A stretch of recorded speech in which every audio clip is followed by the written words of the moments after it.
We know that that strike killed a British citizen. The Foreign Office has confirmed this to us.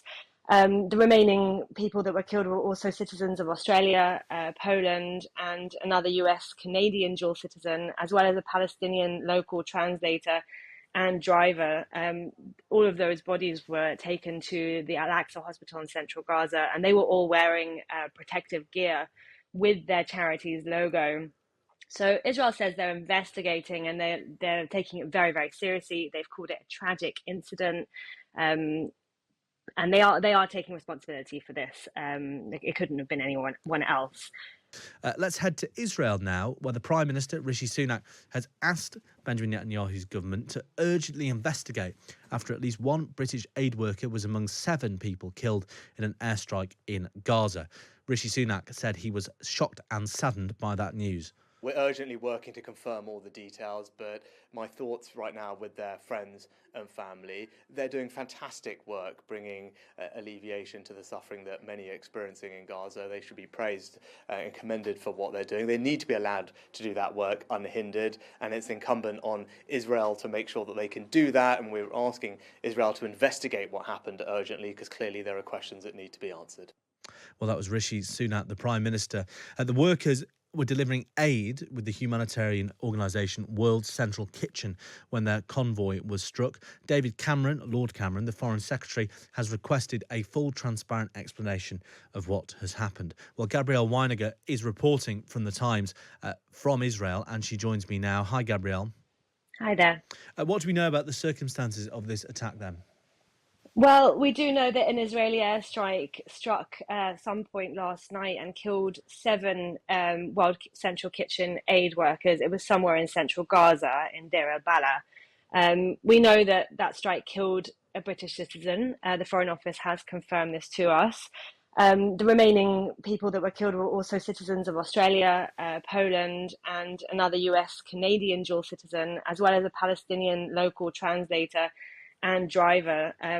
All of those bodies were taken to the Al-Aqsa hospital in central Gaza, and they were all wearing protective gear with their charity's logo.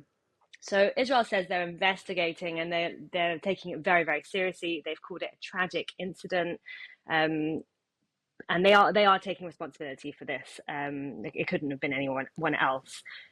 We also know that aid had come in via a new maritime route from Cyprus. So that's the second time that route has been used to bring in much needed aid into Gaza after international community and aid workers realized that it just wasn't working to bring trucks and aid drops. So they're trying out this new route. And they were delivering aid from the ship that came in from Cyprus yesterday. And it was just the second ever time they've tried to do it. And I think it's just a real reminder, it's a stark reminder of how dangerous it is to deliver aid into the besieged territory. And just some breaking news on this story. We've now heard from the Foreign Office that at least 2 British aid workers are thought to have been killed in that airstrike. Initially, it was just 1 who had been identified. That's at least 2 British aid workers killed by an Israeli airstrike, according to the Foreign Office. So, Gabrielle, how can we expect Britain and other countries to respond to this? We've already seen Anthony Albanese, the Australian Prime Minister, take a very hard line, at least rhetorically, on what's happened.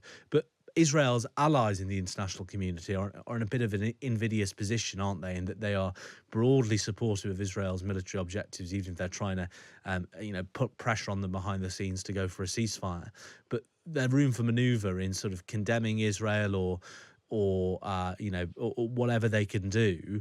Are they in a difficult position? I think they are. I think everything you said there is right. Poland also summoned the Israeli ambassador for an explanation.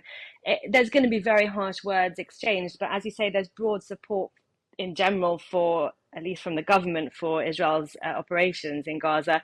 At the same time, the international community, including Britain, are calling for a ceasefire. We had that UN resolution calling for an immediate ceasefire.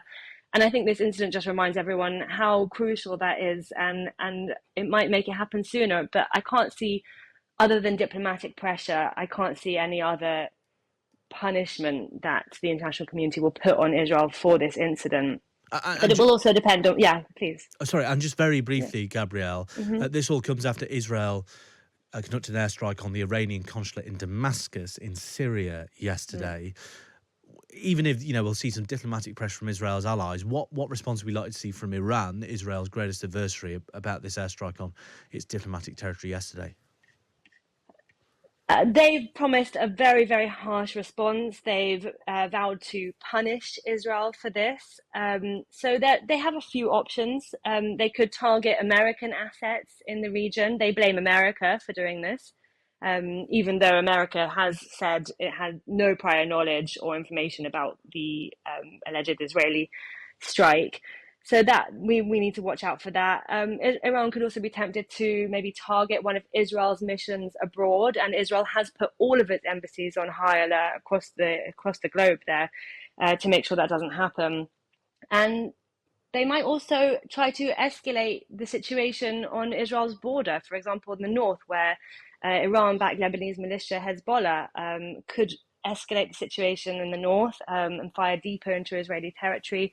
They have options, and they're all potentially very, very serious and could cause escalation, regional escalation in the Middle East at large. Well, Gabrielle Weiniger reporting for The Times from Israel. Thanks very much for joining us.